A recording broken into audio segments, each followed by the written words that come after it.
Hello বন্ধুরা, আশা করছি তোমরা খুবই ভালো আছো। তো বন্ধুরা, তোমাদের জন্য নিয়ে এলাম আজকে খুবই সুন্দর একটা রেসিপি। আর এই রেসিপিটি বানাতে কিছুই লাগবে না, খুবই সহজ আর মজা করে তোমরা খেতে পারবে। এটা ভাত গরম গরম ভাতের সাথে, রুটি পরোটার সাথে খেতে খুবই দারুণ লাগে। তো যাই হোক, দেখে নাও আজকে রেসিপিটি বানাতে কি কি লাগছে। প্রথমে আমি চুলাটা ধরিয়ে নিলাম আর দিয়ে দিলাম একটা জালি। তো যাই হোক, যে কোনো উপায়ে তোমরা এটাকে পুড়িয়ে নিতে পারো। আর এখন দিয়ে দিলাম আমি কারবাঙ্গা, এটাকে আমরা কারবাঙ্গা বলি সাধারণত। তারপর একটা দিয়ে দিলাম পেঁয়াজ, আমি 3টার মতো কারবাঙ্গা দিয়ে দিলাম। আর এগুলোকে আমি ভালো করে পুড়িয়ে নেব। আর এটা খুবই যাতে ভালো করে পুড়ে সেরকম ব্যবস্থা করে পুড়িয়ে নিতে হবে। তো আমি খড়ির জালে আমি ভালো করে পুড়িয়ে নিচ্ছি। তোমরা চাইলে গ্যাসের মধ্যে পুড়িয়ে নিতে পারো, আর যাতে খুবই ভালো করে পোড়া হয় সেটা খেয়াল রেখে পুড়িয়ে নিতে হবে।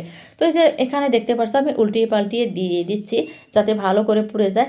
তো বন্ধুরা, আরও একটা কথা বলে নিচ্ছি, তোমরা যদি আমার চ্যানেলে নতুন হয়ে থাকো, তোমাদের সুন্দর হাতের আঙুল দিয়ে একটা সাবস্ক্রাইব করে দাও। ভিডিওটি ভালো লাগলে লাইক করে দিও, নোটিফিকেশনের ঘন্টাটা অন করে রাখো, এরকম ভিডিও যাতে তুমি সবার আগে পেয়ে যাও। তো যাই হোক, উল্টিয়ে পাল্টিয়ে আমি এগুলোকে ভালো করে পুড়িয়ে নেব। তো পোড়ানো হয়ে গেছে, এরকম হয়ে গেছে, দেখতে পারছো একদম ভালো করে পুড়িয়ে নিয়েছি। আর এটা খেয়াল রাখতে হবে, তোমরা কারবাঙ্গাটা কাঁচা কারবাঙ্গা নিবে, কাঁচা নিলে ভালো হয়, অল্প চুকা চুকা লাগে, খেতে খুবই দারুণ লাগে। তো যাই হোক, এগুলো আমি এখন চুলাই থেকে নামিয়ে নেব। আর ভর্তাটা বানাতে লাগবে মরিচ, সেই জন্য আমি দুটো শুকনো মরিচ ভালো করে পুড়িয়ে নিচ্ছি যাতে ঝাল ঝাল করে আমি ভর্তাটা খুবই সুন্দর করে বানিয়ে নিতে পারি।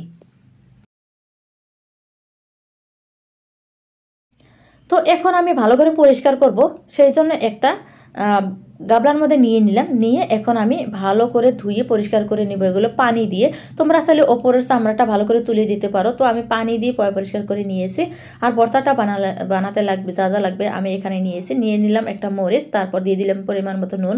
আর আমি যে পেঁয়াজটা পুড়িয়ে রেখেছিলাম সেই পেঁয়াজটা আমি কেটে রেখেছি। আর সামান্য ধনিয়ার পাতা দিয়েছি এখানে, দিয়ে ভালো করে ডলে নিচ্ছি যাতে খেতে খুবই ভালো লাগে সেই জন্য। আর এই যে কারবাঙ্গাগুলো সাইডে রেখে দিয়েছিলাম সেগুলো আমি চটকে নিচ্ছি।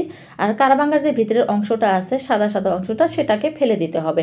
তো এই যে দেখতে পাচ্ছ আমি চটকে নিচ্ছি আর কারবাঙ্গার সাইডের অংশগুলো নিয়ে নিলাম। তো যাই হোক, এই ভর্তাটা এই যে এরকম হয়ে গেছে। আর এই ভর্তাটা বানাতে কোনো তেল টেল ব্যবহার করতে লাগবে না, সরষের তেল না দিলেও খুবই ভালো লাগে খেতে। আর আমি এখানে কোনো তেল ব্যবহার করিনি। এই যে দেখতে পাচ্ছ খুবই সুন্দর একটা ভর্তা হয়ে গেল। তোমরা যদি এরকম ভর্তা না খেয়ে থাকো তাহলে অবশ্যই তোমরা খাবে। এখন বর্তমান কারবাঙ্গা খুবই পাওয়া যাচ্ছে, তো কারবাঙ্গার ভর্তা খেয়ে দেখবে কেমন হচ্ছে, আর কমেন্ট করে আমাকে অবশ্যই জানাবে। তো বন্ধুরা, আমার রেসিপিটি এখানে শেষ। যদি আমার এই রেসিপিটা তোমাদের ভালো লাগে, লাইক শেয়ার কমেন্ট করে দিও। আজকের মতো বিদায় নিচ্ছে, আবার আসবো কোনো নতুন রেসিপি নিয়ে। ততটা আমি তোমরা সুস্থ থাকো, ভালো থাকো, আমার পাশে থেকো।